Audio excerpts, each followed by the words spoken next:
परम श्रद्धास्पद आचार्यवर के चरणों में अंतहीन वंदनाएं। आज का दिन ऐतिहासिक दिन है, तेरापंथ के लिए भी और पूरी जैन परंपरा के लिए। जैन परंपरा के लिए ऐतिहासिक दिन इसलिए है कि आज के दिन भगवान महावीर ने केवल ज्ञान उपलब्ध किया। हमारे लिए यानी तेरापंथ धर्म संघ के लिए आज का दिन महत्वपूर्ण है, इसलिए है कि आज के दिन हमें मालिक मिले, आचार्य मिले। हालांकि बैसाख कृष्णा एकादशी के दिन जब आचार्य श्री महाप्रज्ञ जी का महाप्रयाण हुआ, उसी दिन आचार्य श्री महाश्रमण जी ने संघ की बागडोर हाथ में ले ली थी। लेकिन आचार्य पद पर आपका विधिवत अभिषेक आज के दिन हुआ, इसलिए हमारे लिए हम ये कह सकते हैं कि आज हमें आचार्य महाश्रमण उपलब्ध हुए तेरापंथ के लिए, इसलिए भी ये ऐतिहासिक दिन है। अभी मुख्य मुनि ने अपनी बात यूनान से शुरू की, तो मैं भी अपनी बात यूनान से ही शुरू कर रही हूँ। यूनान का एक लड़का था, साधारण सा लड़का, साधारण परिवार का लड़का। जंगल में जाता, लकड़ियों का गट्ठर लेकर आता, बाजार में बेचता और अपने परिवार को आर्थिक सहयोग देता था। एक दिन वह जंगल से आ रहा था, यूनान के प्रमुख तत्वज्ञानी डेमोक्रिस्ट रास्ते में मिले। डेमोक्रिस्ट ने उस लड़के को देखा, उसके सिर पर रखे हुए गट्ठर को देखा, प्रभावित हुए। उन्होंने देखा गट्ठर बहुत कलात्मक ढंग से बांधा गया है। उन्होंने उस लड़के को रोका और पूछा, क्या यह गट्ठर तुमने बांधा है? उसने सकारात्मक उत्तर दिया। डेमोक्रिस्ट का सवाल था कि क्या तुम्हें इसे खोलकर पुनः ऐसा ही बांध सकते हो? उसने कहा, जी मैं बांध सकता हूँ। डेमोक्रिस्ट ने आदेश दिया उसको, उसने वह गट्ठर खोला, लकड़ियाँ बिखर गई, लेकिन उसने पुनः करीने से उस गट्ठर को पहले से भी अधिक सुंदर रूप में बांध कर दिखाया। तो तत्वज्ञानी डेमोक्रिस्ट उसके कर्तृत्व से इतने प्रभावित हुए कि उसे अपने घर चलने का आग्रह किया कि तुम मेरे साथ चलो, मैं तुम्हें पढ़ाऊंगा, शिक्षित करूंगा। लड़का उनके साथ जाने के लिए तैयार हो गया। पिता की आज्ञा लेकर वह उनके साथ गया, उनके साथ रहा। डेमोक्रिस्ट ने उसको पढ़ाया, शिक्षित किया, प्रशिक्षित किया और इतिहास बताता है कि वह लड़का, साधारण सा लड़का, प्रसिद्ध गणितज्ञ पाइथागोरस बना। अगर महान व्यक्तियों का योग मिल जाए तो साधारण भी असाधारण बन सकता है। मुनि मुदित कुमार जी भी एक साधारण साधु के रूप में धर्म संघ में दीक्षित हुए, लेकिन इनके भीतर भी जो कुछ छिपा हुआ था, प्रतिभा, योग्यता, अर्हता, हुनर, उसे हमारे धर्म संघ के नवमाचार्य आचार्य श्री तुलसी ने उसको देखा, परखा, वे प्रभावित हुए और उन्होंने उन पर ध्यान देना शुरू किया। उदयपुर मर्यादा महोत्सव की बात है। मर्यादा महोत्सव के अवसर पर आचार्य तुलसी ने घोषणा की कि आचार्य महाप्रज्ञ के आंतरिक कार्य में सहयोग करने के लिए आज मैं मुनि मुदित कुमार को उनके व्यक्तिगत सहयोगी के रूप में नियुक्त करता हूँ। क्यों किया उन्होंने नियुक्त, इसका कारण बताते हुए उन्होंने कहा, मुनि मुदित अनाकांक्ष है, अनासक्त है, सहज है, अपनी धुन में मस्त रहने वाला साधु है। इसके बारे में मेरी धारणा है कि यह संघ के लिए भावी आशा का केंद्र बनेगा। एक आचार्य द्वारा अपने संघ के लिए भविष्य की इतनी सुंदर भविष्यवाणी, सबको बहुत बड़ी आश्वस्ति देने वाली थी वह भविष्यवाणी। आचार्य तुलसी और आचार्य महाप्रज्ञ, दो आचार्यों ने, जैसे डेमोक्रेट ने उस लड़के को शिक्षित प्रशिक्षित किया, वैसे ही मुनि मुदित कुमार जी को शिक्षित प्रशिक्षित किया, अपने अनुभवों से, अपने ज्ञान से लाभान्वित किया और हमें आचार्य महाश्रमण के रूप में तेरापन धर्म संघ को एक सुयोग्य आचार्य मिले जो पूरे संघ की बागडोर कुशलता से थामे हुए हैं। आचार्यवर का व्यक्तित्व मैं समझ नहीं पा रही हूं कि किस कोण से विश्लेषित करूं। अनंत व्यक्तित्व के अनंत कोण है, अनंत कोणों को शब्दों से प्रस्तुति देना तो संभव ही नहीं है, क्योंकि शब्द तो सीमित है और व्यक्तित्व के कोण अनंत है। लेकिन आचार्य श्री के जीवन की कुछ बातें हैं, समय समय पर कुछ कुछ बातों को ही प्रस्तुत किया जा सकता है। तो आचार्यवर की जो करुणाशीलता है, आचार्य श्री की चेतना में जो अनुकंपा के तत्व है, शायद संघ के सब लोग उनको अनुभव कर रहे हैं और केवल तेरापन धर्म संघ के लोग ही नहीं, जिन शासन के जैन समाज के लोग और जैनेतर लोग भी अनुभव करते हैं आचार्यवर के पास आने वाले कि आपका हृदय कितना करुणाद्र है। तो संस्कृत का एक श्लोक याद आ रहा है, सदयम हृदयम यस्य भाषितम सत्यभूषितम कायः परहिते यस्य कलिस्तस्य करोति किम। लोग कहते हैं कलयुग है, कलयुग में साधना करना कठिन है, कलयुग में जीना कठिन है, लेकिन कवि ने कहा कि तीन बातें जिसके पास होती है कलयुग उसका कुछ नहीं बिगाड़ सकता। तो पहली बात है सदयं हृदयं यस्य, जिसका हृदय सदय होता है, करुणाद्र होता है, करुणाशील होता है। अब आचार्य श्री का हृदय कितना करुणाशील है आप सब अपना अपना अनुभव करें। सबके अपने अपने अनुभव शायद मुखर हो रहे होंगे। मैं भी अपना एक अनुभव सुनाना चाहती हूँ। आज 28 मार्च 2016 का दिन मुझे याद है, कोकड़ा झाड़ की बात है। उस समय मेरे पैरों में दर्द था, चलना मुश्किल हो रहा था और साध्वियाँ चाहती थी कि हम सीधे यहाँ से गुवाहाटी चले जाएं।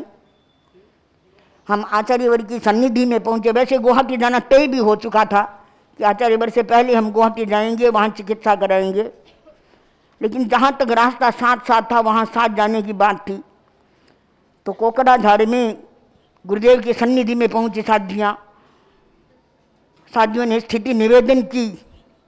आचार्यवर ने मुझे याद फरमाया, मैं गई तो आचार्यवर ने क्या फरमाया, बात तो लंबी चौड़ी है, मैं तो संक्षेप में बताना चाहूँगी। आचार्यवर ने कहा कि दर्द ज़्यादा है आपके, तो हम सीधे गुवाहाटी पहुँचने का विचार कर रहे हैं। मैंने निवेदन किया, नहीं गुरुदेव, आपकी यात्रा बीच में नहीं रुकनी चाहिए। आप पिछले 6 वर्षों से बराबर जैसे जैसे यात्रा की आपने घोषणा की है उसी रूप में आपकी यात्रा चल रही है। इस यात्रा में अवरोध नहीं आना चाहिए, आप उसी रूप में पधारें, हमें भेजने की कृपा करें। आचार्य बनिभान ने कोई खास बात नहीं है, यात्रा कोई खास बात नहीं है। अक्षय तृतीया का कार्यक्रम भी तेजपुर में घोषित है, लेकिन वे भी गुवाहाटी में हो सकता है, अपन गुवाहाटी चलने का सोच लेते हैं। लेकिन मेरे विशेष अनुरोध पर गुरुदेव ने ठीक अपनी यात्रा में कोई अवरोध नहीं आने दिया, लेकिन कितनी करुणाशीलता थी।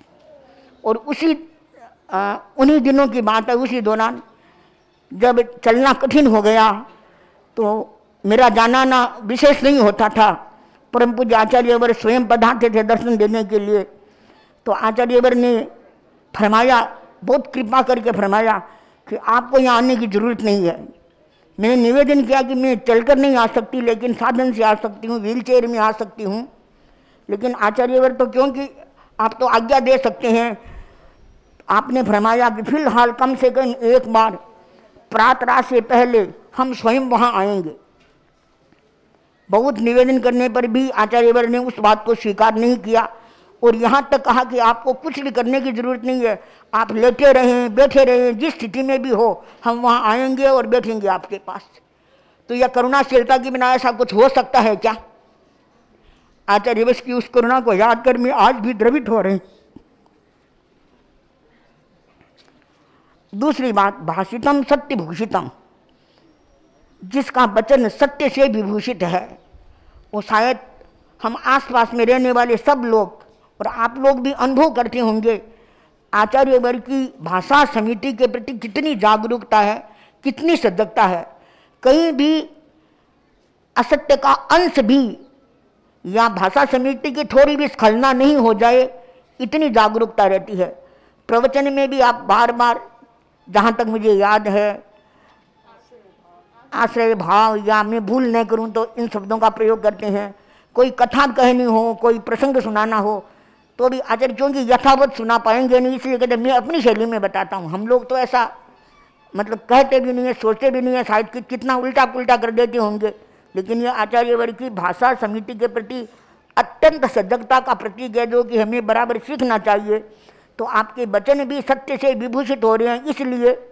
और तीसरी बात है, कायः परहिते यस्य, जिनका शरीर परहित में समर्पित है। आचार्य वर्ग अपने शरीर की प्रवाह कहाँ करती हैं? गर्मी हो, सर्दी हो, वर्षा हो, आंधी हो, तूफान हो, कोई परवाह नहीं। आचार्य वर्ग का चिंतन क्या है? एक ही चिंतन है कि जो काम करना है उसी समय करना है, उसी रूप में करना है। प्रवचन करना है तो प्रवचन करना है, विहार करना है तो कितना ही लंबा हो, 16 किलोमीटर तक तो प्राय कई बार हो ही जाता है।